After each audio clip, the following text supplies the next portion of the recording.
Yun, what's up mga pre? Welcome nga pala sa channel natin. Yun guys, pag-usapan natin kung ano ba yung tinatawag nila o sinasabing jump ship dito sa barko.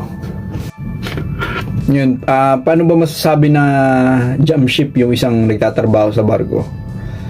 Siyempre, kapag yung lumabas siya tapos ang intensyon na paglabas niya is mag-stay na doon sa isang lugar o doon sa isang bansa. And once na hindi na yung bumalik at may plano talaga siya na simula una pa lang na gawin na yung bagay na yun na hindi pagbalik sa barko. Ayun, matuturing na isang ano yun, isang uri ng jump ship sa barko. Kadalasan nagja-jump ship ang mga seaman sa mga mauunlad na country mga pre. Kunyari mga sa Amerika, yan. Diyan kadalasan. Tapos yung reason naman nila kung bakit sila nag-jump ship doon is yung iba para magtrabaho, yung iba may pupuntang pamilya o kamag-anak. Ayun yung mga kadalasang case kaya nagja-jump ship doon yung mga seaman. Once na mag-jump ship ang isang seaman mga pre, wala naman itong mga document na hawak eh. Talagang yung sarili lang niya yung dala niya paglabas. Kasi lahat ng mga papel namin dito is hawak ng opisina. Kaya once na lumabas siya, parang ano siya nun, parang ano talaga, wala pagkakakilanlan. Ayun. Kaya pag kumukuha tayo ng US visa sa Pinas, sobrang higpit. Ayun yung isa sa mga reason kung bakit napakahirap kumuha ng US visa. Kasi ina-avoid nila yung mga ganung pangyayari. Kasi kadalasan ng mga nagja-jump ship puro sa Amerika talaga eh. Doon talaga sila nag-i-stay o pumupunta. Ito, kwento ko lang ng mabilis yung experience ko nung unang sampa ko dito, unang mga buwan ko dito sa barko sinasakyan ko. Bumiyahe kami ng Amerika sa part ng New York. New York 'yun. May tatlo na lumabas tapos after 24 hours hindi pa rin sila bumabalik. Ayun, once na na-report yun kay kapitan na may ganung pangyayari, ilang cruise namin na pinagbawalan kami na lumabas do sa area na yun. Kasi may minomonitor nga na yung 3 tao na yun. After ilang days, bumalik naman yung isa ata or yung dalawa na huli, mga ganung pangyayari ba. Hindi ko alam kung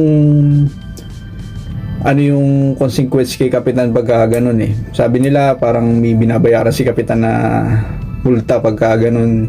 Hindi ko alam kung totoo yun. Ano lang, sabi lang nila yun. Yung tatlong nag-jump ship na yun, hindi naman mga Pilipino yun, mga ibang lahi yun. Kasi ngayon sa agency namin pinapapirma na ng yung mga parents namin na naiwan. May mga kamag-anak na naiwan na kapag nangyari yung mga ganung bagay, once na mag-jump ship kami sa ganung lugar, sila yung habulin. Kaya medyo di maganda pag ginawa mo yung ganung bagay. Madalas naman nangyayari yan kahit sa ang barko, yung jump ship. Ayun yung mga tao na simula una pa lang, yung talagang yung pakay na talaga nila kaya sila nagbarko is para makapunta sa ganung lugar, para makapagtrabaho or mapuntahan yung pamilya nila doon sa ganung lugar. Kung tutusin, hindi rin siya maganda kasi nababawasan yung mga pagkakataon na mag-hire sila ng ganung nationality o nagkakaroon ng gap. Kasi naisip nila na pagka ganun yung nationality na gumagawa ng ganung bagay, parang tinatamad na yung mga principal na kumuha ng mga ganun yun. Nadadama yung mga ibang gusto lang naman is magtrabaho dito sa barko, di ba? Kaya ayun yung mabigat dun. Then yun, nung nahuli yung dalawa or isa ba yun na mga katrabaho namin dito na nag-jump ship na ibang lahi. Pinauwi na yun. Pagbalik nila dito, parang may nag-reason lang yung isa na may nangyari sa kanya, gano'n. Pero wala na. Hindi na yun pinaniwalaan pa. Agad-agad, pinauwi na sila na sa kanilang mga bansa. Kaya nakakainis lang nung una kami nagpunta ng New York. Yan, first time ko din magpunta ng New York. Pupunta sana ako doon sa yung Statue of Liberty at saka yung sa Manhattan. Wala nang chance makapunta pa kasi naban nga dahil doon sa mga nangyari. Ayun yung pangit na kami yung naapektuhan, yung mga ibang hindi naman talaga gagawa ng ganun. Ayun. Kaya doon sa mga bagong gusto magbarko dyan, once na nandito na kayo, huwag nyo na sayangin yung pagkakataon na magandang opportunity na binigay sa inyo. Kunyari, example, may nandito na kayo, may tropa kayo or may kasama kayo dito na nagsabi na, o tara, jump ship tayo dito sa ganitong lugar. Mababawi naman natin lahat yan. May mga kamag-anak ko dito, sasaluhin tayo.